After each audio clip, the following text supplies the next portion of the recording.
Good morning. વિશ્વાના blog ટીવીમાં જોવાની કંઈ અલગ જ મજા છે.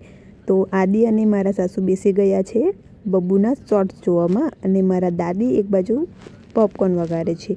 આદિ તો એની ધૂનમાં જ રહી એ અને એની મસ્તી, બસ બે જ વસ્તુ ચાલે અમારા ઘરમાં.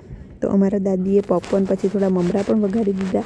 દાદીના હાથમાં કંઈ અલગ જ ટેસ્ટ હોય છે, એટલે મોસ્ટ ઓફલી અમારા ઘરમાં જે વઘારવાનું કામ હોય તે અમારી દાદી જ કરે છે, અને કંઈ પણ સારું બનાવવાનું હોય ને તો અમારા દાદી જ વઘારે. આજે તો હેમાંશુની ડિમાન્ડ હતી કે ટિફિનમાં એમને દાણાનું શાક જોતું હતું, તો મેં તુવેર અને રીંગણનું શાક બનાવ્યું અને અમારા માટે મગ બનાવ્યા.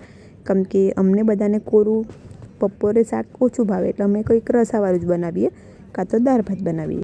તો થોડા મગ બનાવ્યા હતા અને પછી થોડો ભાત બનાવી દીધો એના સાથે.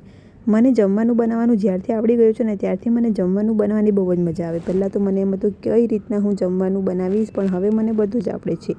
તો જો, અને આજે તો અમારા સરપ્રાઈઝ ગેસ્ટ આવ્યા હતા, મારા માસી. તો આદિ અને વિશ્વા તો બહુ જ ખુશ થઈ ગયા. જો એમને કેટલી ખુશી છે.